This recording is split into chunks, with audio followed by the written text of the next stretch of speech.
warahmatullahi wabarakatuh. Kami dari kelompok 4 akan mempresentasikan hasil pembuatan mesin Stirling engine dan kami mengambil judul mesin pengubah energi panas menjadi energi mekanik.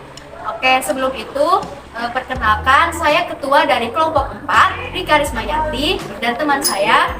Perkenalkan, nama saya Dian Misalam Fahmi, dan rekan saya. Perkenalkan, nama saya Muhammad Gilang Ramadan.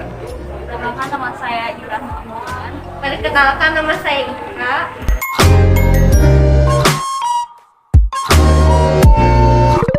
Nah, kalian tahu nggak sih, di zaman sekarang, kemajuan teknologi pembangkit energi listrik di negara-negara maju masih sulit untuk diikuti oleh para ahli Indonesia.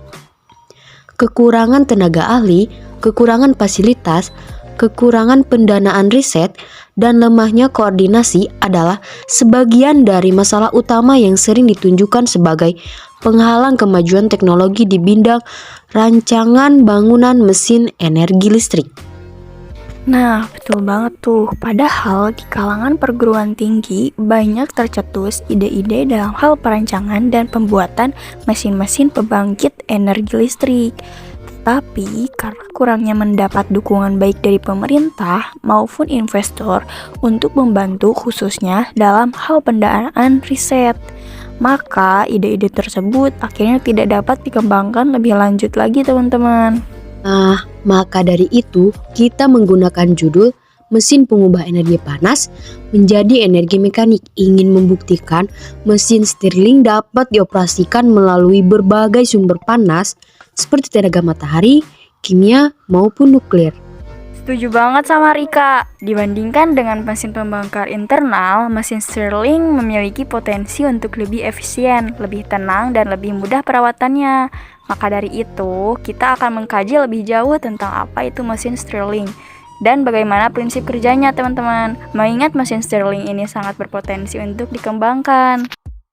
Adapun rumusan masalah yang didapat yaitu 1. Bagaimana proses pembuatan mesin Stirling engine, dan yang kedua, bagaimana cara kerja dari Stirling engine dan berapa diameter dari tabung kaca. Serta yang ketiga yaitu apa penyebab tidak bergeraknya mesin Stirling engine. Adapun tujuan dari pembuatan mesin Stirling engine diantaranya yaitu 1. Untuk mengetahui proses pembuatan mesin Stirling engine, 2. Untuk mengetahui cara kerja dari mesin Stirling engine dan diameter dari tabung kaca. 3. Untuk mengetahui penyebab dari mesin Stirling engine tidak bergerak. Manfaat: menambahkan pengetahuan tentang gambaran mesin Stirling engine serta mampu mengetahui cara kerjanya.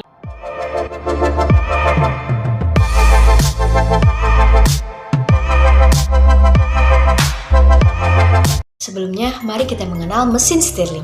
Mesin Stirling ditemukan pada tahun 1816 oleh Robert Stirling, kisaran tahun 1790 sampai 1878. Saat itu disebut mesin udara dengan model mesin pembakaran luar siklus tertutup. Dia menemukan itu pada 27 September 1816 dan berlaku efektif 20 Januari 1817 atau ketika dia baru berusia atau berumur 26 tahun. Mesin Stirling adalah suatu mesin yang merubah energi panas menjadi energi gerak atau mekanik. Prinsip dari mesin Stirling adalah pendinginan, pemadatan, pemanasan, dan pemuaian volume gas.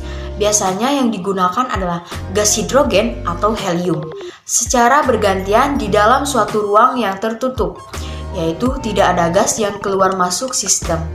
Prinsip kerja mesin Stirling engine. Cara kerja ini memanfaatkan sifat dasar udara yang akan memuai jika dipanaskan dan akan menyusut jika didinginkan. Dengan demikian akan terjadi siklus pemuaian dan penyusutan sehingga semua mesin dapat berputar. Nah, teman-teman, selanjutnya adalah siklus Stirling. Siklus Stirling ini melibatkan serangkaian gas dua yang mengubah tekanan gas di dalam mesin, sehingga mesin dapat melakukan pekerjaannya. Nah, selain itu juga ada beberapa sifat gas yang sangat penting untuk pengoperasian mesin Stirling ini, teman-teman, Yang pertama adalah memiliki jumlah gas yang tetap dalam volume yang tetap di ruangan tersebut, sehingga dengan demikian temperatur gas itu akan meningkat. Nah, yang kedua adalah memiliki jumlah gas yang tetap dengan mengkompres, mengurangi volume ruangannya, sehingga suhu gas tersebut akan meningkat. Adapun jenis-jenis dari mesin Stirling engine diantaranya yaitu ada alpha Stirling, ada beta Stirling, dan juga ada gamma Stirling. Alpha Stirling yaitu mesin Stirling alpha berisi kekuatan 2 piston dalam silinder yang terpisah, satu berada di dingin dan satu lagi berada di panas. 2. Beta Stirling. Mesin Stirling beta memiliki piston daya tunggal yang diatur dalam silinder yang sama dan poros yang sama sebagai displacer piston.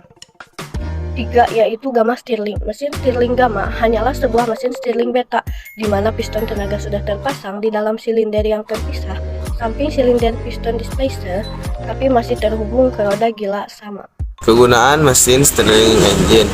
Mesin Stirling engine mampu mengubah energi panas menjadi energi kinetik yang dapat direkayasa untuk berbagai kebutuhan seperti pompa air untuk meningkatkan panas yang berasal dari panas matahari.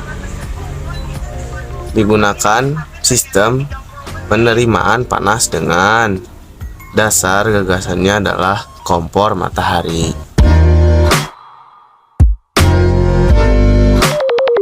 Nah, adapun metode penelitian yang kami lakukan yaitu metode penelitian kualitatif dan teknik deskriptif. Nah, adapun alat dan bahan yang diperlukan dan digunakan dalam membuat mesin Stirling engine, yaitu 1. Tabung kaca, 2. Kelereng, 3. Suntikan ukuran besar, 4. Selang kecil, 5. Obor api, 6. Besi, 7. Papan, 8. Karet sendal, 9. Lem, 10. Karet ban.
Ini adalah dua model alat mesin Stirling engine, yang satu tipe alpha dan yang satu lagi yang lebih sederhana.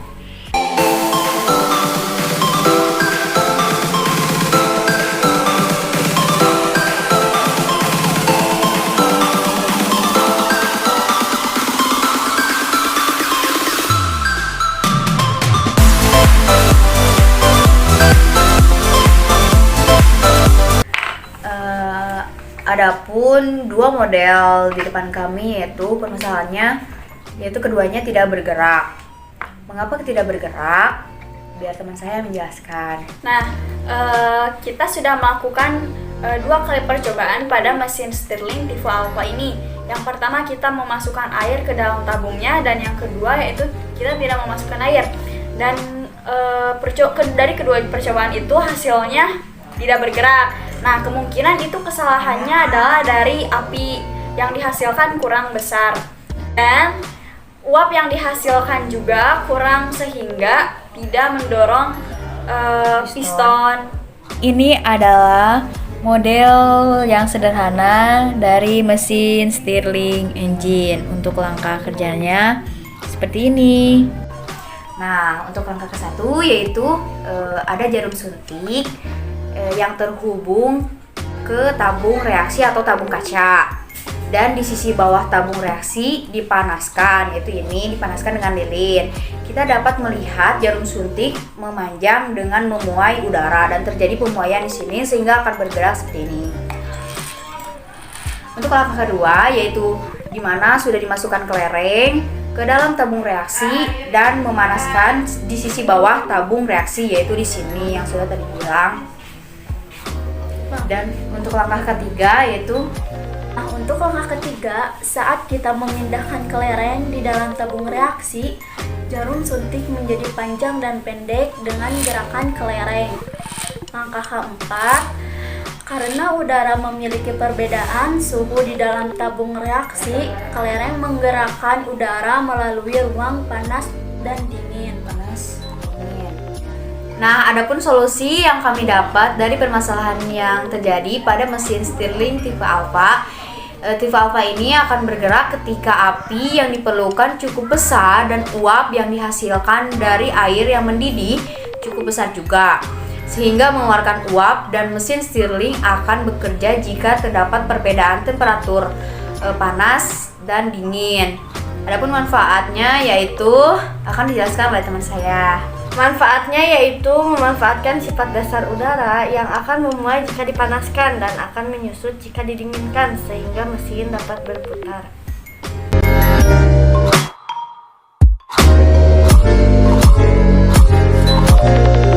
Bangunan di samping volume bangunan tersebut adalah di sini ada tabung kaca, yaitu sudah diketahui tinggi 15 cm dan jari-jari 2 cm. Nah, kita masukkan R sama dengan 2 cm, T sama dengan 15 cm, V sama dengan 3,14.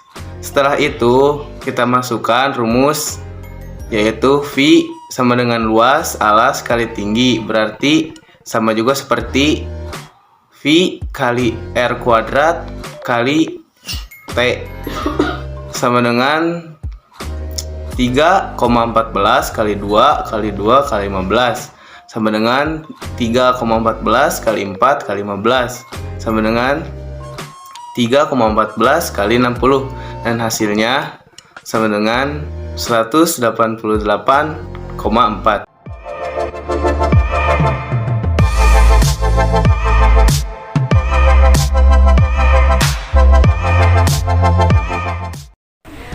Didapatkan kesimpulan dari kedua model tersebut yaitu bahwa hasil penelitian mesin Stirling engine akan bekerja atau berputar jika terdapat perbedaan temperatur. Dan adapun juga saran yang kami dapatkan dari hasil penelitian yaitu yang dimana memanfaatkan sifat dasar udara yang akan memuai jika dipanaskan dan akan menyusut jika didinginkan, serta api yang dihasilkan harus cukup besar karena selama temperatur cukup tinggi akan bisa menggerakkan Stirling engine.